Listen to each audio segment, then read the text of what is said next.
Thursday Thunder. Yeah. Feels good. How are you, Adrian? Better. I had caught that man flu for like 15 hours. 15-hour man flu? Well, yeah, I sweated it out. Okay. I feel good. I actually do feel good today, which is good. I don't have a sore throat. I've got no tickle. I feel great. I trained legs this morning as well, so even better. Yeah, I was meant to deadlift today and I picked up 150 and put it down and trained chest.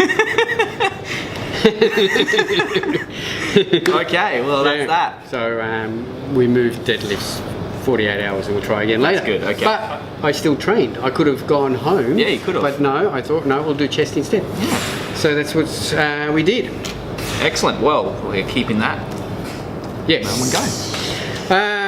All right, what's been happening? Now, last week we talked about Arnold, South Africa being like at the end of the month, and it was that following weekend.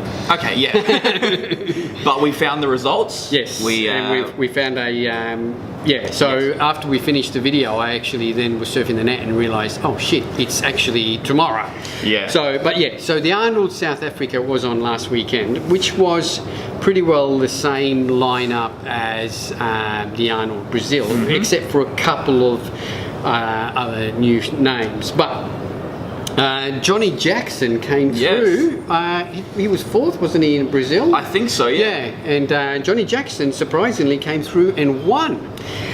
Beat Michael Lockett, Juan Morel, and a very soft-looking Victor Martinez. He looked very big though. He was big, but he was way too soft. And that's Victor's problem. Is he'll either come in on the money or he'll be off. And there's no in between for Victor, and he tends to come in a little bit more off. Yeah. I mean, that was really his for the taking, and he didn't take it. No. Yeah. Johnny looked really good. You know, this was a show of light legs. Like Johnny's legs aren't the best. He's got a terrific upper body. His back though, that's amazing. Same with Michael Lockett. Michael Lockett looked insane, and some people could have said that he could have won that show, but his legs let him down too. His legs, and also I heard hearing the judges say his back also did let him down a tiny bit. Like he has a very well proportioned front part, like front body, but when he goes behind, his back is lacking, and he knows it. So rounding out in third, we had Juan Morel. Fourth was Victor Martinez, and fifth was Ibrahim Fahim from Kuwait. Oh, I think that was one of the guys who won his pro card at one of the earlier shows this year. Yeah, he did actually. So he finished in fifth. So good on him. Top 5 in another class. That's right. Good. Yeah, good start. So now the next show is, and I'm pretty sure it's not this weekend. It's next weekend. Is the New York Pro. Okay. Yeah, another one. But that's a big show. Yeah, and there's a 212 in there as well, plus the Open. So the New York Pro usually has a really, really good line. Yeah, it really does. The other thing we'll talk about, there was that Pittsburgh show in America. Did you see some of the? They usually have the crazy guest posing line. Yes, so did you see some of those guys? Like we had Big Ramy was there. He looked 350 pounds. Just looked nuts. He actually was most really the best out of the guest posers in condition wise. He still had abs and he was way over 300. There was Phil Heath, who looked crazy. Yeah. But it's funny, Phil Heath, he's got one of these like off-season physique.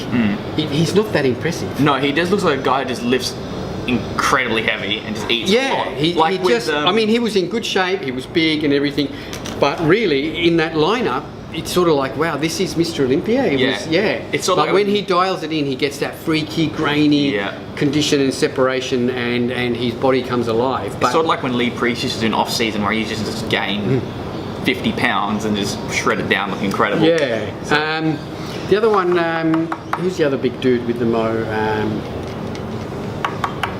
We put up a picture of him. Crazy side chest. I can't remember. Ari, find that for us. Anyway, there was a few people guest posing there.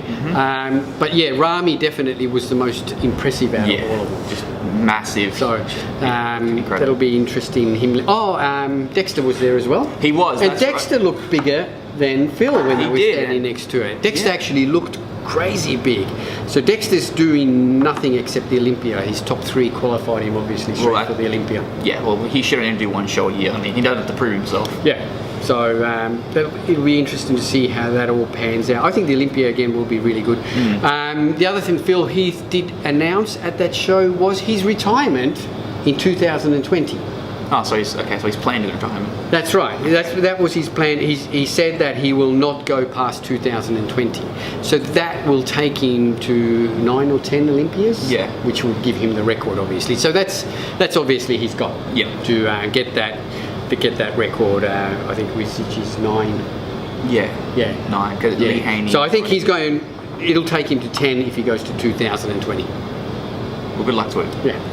Yeah. So as long as he stays healthy, and I mean, the advantage with Phil is he only competes once a year, so he doesn't have to qualify, he doesn't have to put his body under the stress of any other show. So that's why the reigning Mr. Olympia has always a distinct advantage over the other competitors. All right, moving right along, we had the last of the shows here in Adelaide was on the weekend, the ANB. Now I went this year, I went to all the shows. Yes. So the ANB was on. I missed most of the bodybuilding, unfortunately, but I did see the overalls, and the overalls was won by a guy called, I think his name was David Kushina, something like that. Yep. This guy weighed in at 58 kilos, I was told. Yes, I remember. Yeah, you sent us a photo, and it was incredible. And he was just a shredded, round little Asian dude. Yeah, I think we did make the, if he came in with 10 kilos heavier. Man, 10 kilos on this guy and he will be a world beater. Oh yeah. Like literally, the muscle bellies, tiny joints, looked really, really good, and he was shredded. He really was. I saw the photo of the side chest you put up onto the chat.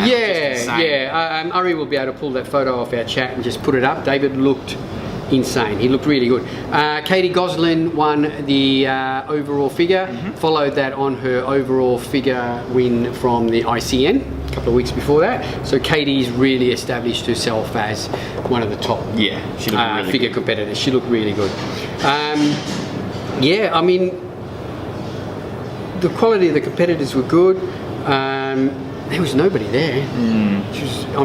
Literally there was nobody there watching the show. It was a bit disappointing for the competitors. Really nice venue. I think the problem might be because it's in the middle of nowhere. Yeah, well, one person on my Facebook ended up going to Nord Town Hall. That was Gerard. Yeah. So good on you, Gerard. I actually bumped into Gerard at the show and I said, "Oh, you found the venue." But he went to the wrong venue altogether. Great.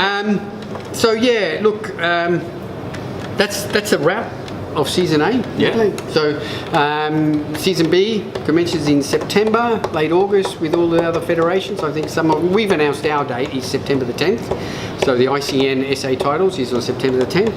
I think all the other shows will be either around there or after there or a week before or whatever. I know INBA is going to be late August. It's going to be one of the first shows. Yeah, the new INBA. Yeah, that'll be interesting.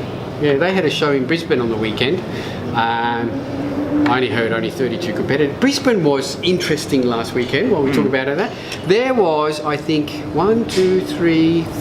bodybuilding shows in the Brisbane Greater Gold Coast area. Yeah. Because you had the INBA, the new INBA ran their first show. That only had apparently, I think, about 35 competitors, not very many. Then you had the WBFF on the Gold Coast, which is always big. Then you had an AMB show, I'm pretty sure, and you had the ICN rookie titles. That had 200 individual entries. Wow. That was just massive. Yeah. So bodybuilding and fitness competing on the Brisbane and the Greater Gold Coast area is well and truly alive. It is. Yeah. Yes. All those federations running shows, all having competitors. It was crazy. All right, moving right along. Our friend Josh Lenartowicz. Josh L, our Aussie pro. He signed up with ATP Science. Yes, I saw that. Yeah. there's been a lot of talk about Josh. He's not sponsored by anyone, and he signed up with ATP Science. Now, ATP Science do a really cool podcast called the ATP Project. Go in there, and they've got a really good interview with Josh. He talks about his training. He talks about his plans. He's actually planning on competing in the next 10 weeks. I think he's prepping. So he's doing, I think one of these shows, Toronto Pro or Vancouver Pro or one of those. Yeah. And I think he's got 2 shows that he's planning to do to try and get his qualification. So Josh will be competing in the next 3 months or so, which is good to hear. He talked about his training, he talked about a little bit about his nutrition. So if you really want to see an insight into a pro bodybuilder, it's worth a listen. It was really good. And Josh speaks so well. He's very eloquent. Oh, and he's such a nice guy, and you can tell he's a nice guy. And he said he really wanted to hold out and sign with an Aussie company. I think that'll be a good partnership with ATP. They'll continue to have him on their podcasts and things like that. So well done, good luck to Josh in his prep.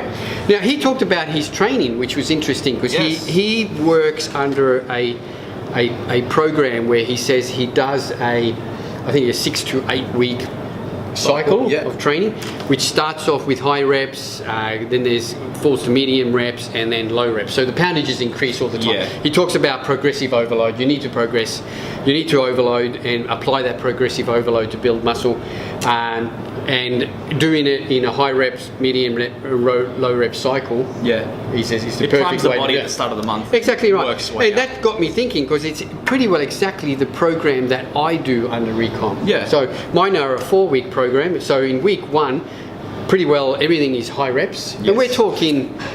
It depends. It's up to 50. I've seen when you do like 50, 58, 50 rep side laterals and things like that. So depending on the body part, but it can be really high reps. But as the program moves and evolves, I am now in week 4 of the 4-week program, and everything is really heavy. Even singles, doubles, low reps.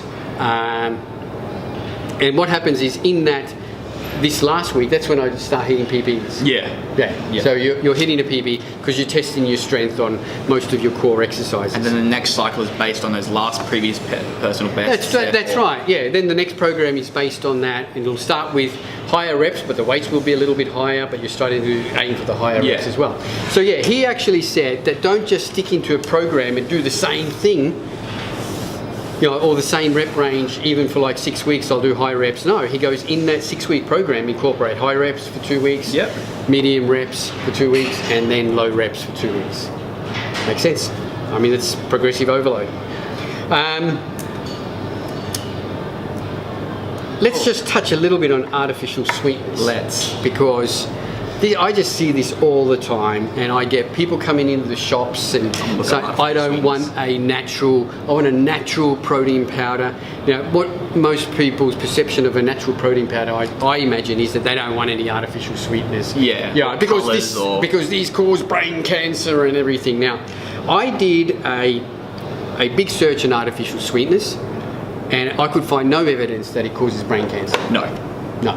I can find tests on rats where there was brain cancer, and when you decipher that test, it'll work out that they were giving rats artificial sweeteners in a dosage that was equivalent to you drinking 270 litres of Diet Coke a day. Well, do that, and there's a good chance you might get some sort of cancer. You might actually be blowing your intestines. Really, in all honesty, even if you go to the Cancer Council of Australia, they even have a statement on there saying that there is no evidence showing that you need to avoid artificial sweeteners because they cause cancer. There's no linked side effects, but people are saying like, oh, my family relative has cancer. They didn't have it until they started drinking this specific drink, and then all of a sudden it's like, oh, that causes it. Look, at the end of the day, everything can kill you. If there was clinical evidence that artificial sweeteners caused cancer, they wouldn't put it into drinks. No, they wouldn't. Because you are opening yourself up to just a shitstorm of libel and lawsuits. Nobody has been able to sue anyone that artificial sweeteners have caused their death, because there's no evidence. I remember hearing about it years ago from 950 and 955, and it's like, oh, I don't want to have that because it might cause cancer. It's like, no, it won't. No. Now, I'm not advocating that this gives you the excuse to drink 10 litres of Diet Coke a day. No. No whatsoever, because I don't think that would be good for you anyway, regardless of what's in No, it. it wouldn't. But I think if you're having a couple of protein shakes a day or a pre-workout that has any artificial sweeteners in it, I think there is more other important things that you need to worry about than the artificial sweeteners in your 2 protein shakes a day and maybe a glass of Pepsi. At the end of the day, I find if you want to avoid sweeteners, too much of the natural sweeteners can actually cause severe diarrhea and vomiting. Like if you have too much, if you've seen those people who do those gummy bears, like it's got those artificially sweetened or naturally sweetened gummy bears with no sugar, they'll eat a packet of them and they're on the toilet for 2-3 hours. Well, because stevia. That could have something to do with also having a whole bunch of gummy bears. Yeah, but yeah, but I know where you're getting. Yeah, yes. exactly. Like the natural sweeteners can cause severe stomach discomfort. Exactly. Anything. And really, in all honesty, naturally sweetened products and flavoured products don't taste as good. No, they do not. No. And if you're going to naturally sweeten and flavour a product, well, you're adding extra calories and extra things into, so you have to take that into account as well. Anyway, that's my take on it. You can have your own personal opinion on that, but if you actually seriously do a search on it, you won't find anything. No. To each their own. To each their own, exactly right.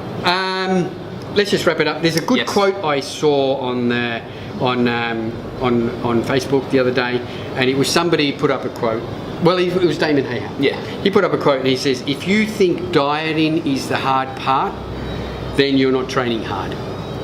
And that got me thinking, and I think, he's correct. It is. You see the pictures where people put up a picture of the gym and saying, if you think this is the hard part, well, no, the dieting is. No, I'm never scared of meal prep. No. But I'm shit scared on squat and deadlift day. Oh, hell yeah. Yeah. I can agree with that. Yeah. So, and I've seen evidence. I've seen people who have a really, really shit diet, but they train incredibly well and still build a good physique. Yeah.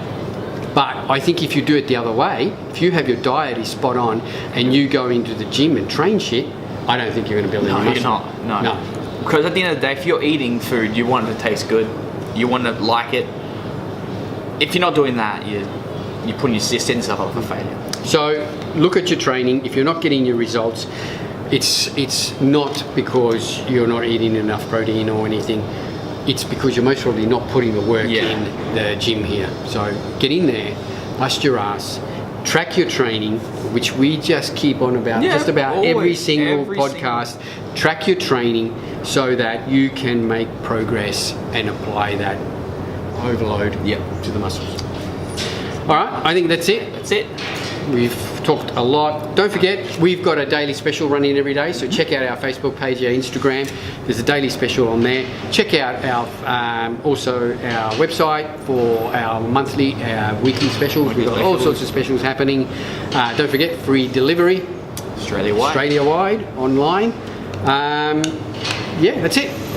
Don't forget, any questions. Oh, hang on, quickly. There was a question. Let me put it up. Chat away. We'll just have to put like an intermission thing right here.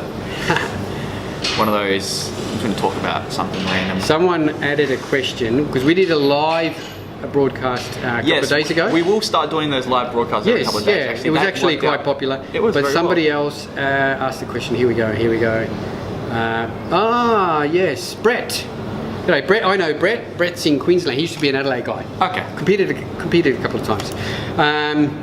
He said, peptides, they can be bought online. How effective are they? Safe? Anyone trying them? I got no idea. No, neither do I. No, really. And in all honesty, I haven't looked into peptides. There was a good podcast, Muscle Asylum. A couple of weeks ago. If you look up Aussie Muscle Asylum, go to their podcast page. There was a guy there called Furian who talked about peptides, the different types, the effectiveness, how effective they are, how to take them, etc. Now there is, from memory, there's crap peptides, there's good peptides. Yeah, as everything. They can be bought online. They're horrendously expensive. Oh yeah. Yeah. You're looking at a tiny little bottle, and you're looking at a couple of $100 for some of the good ones, supposedly good ones. Are they safe? I don't know. Could be like artificial sweeteners. Yeah. So if anyone actually has got any sort of experience using peptides, apart from Essendon players. We don't want any Essendon players contacting us. Just send us a message or just let us know. Yep. Yeah. Obviously, Essendon thought that there was some benefit to peptides. Of course. I mean, a doctor prescribed them. That's so right. It must be good. Yeah. That doesn't necessarily mean it's good. Anyway, that's it. Thanks, guys. And Thanks we a lot, shall guys. catch you guys next week for another Thursday Thunder. And keep an eye out on Facebook. We might do another live broadcast. Yeah, send us your questions on that. Yeah, We've send had a us lot some of fun with questions. it. Yeah, so it was good to go live, and we'll start doing a bit more of them. Keep an eye out on our gym page. We'll be doing a bit of live training as well and things like that. So lots of stuff happening. See you later, guys. Catch you next week. That was a good one.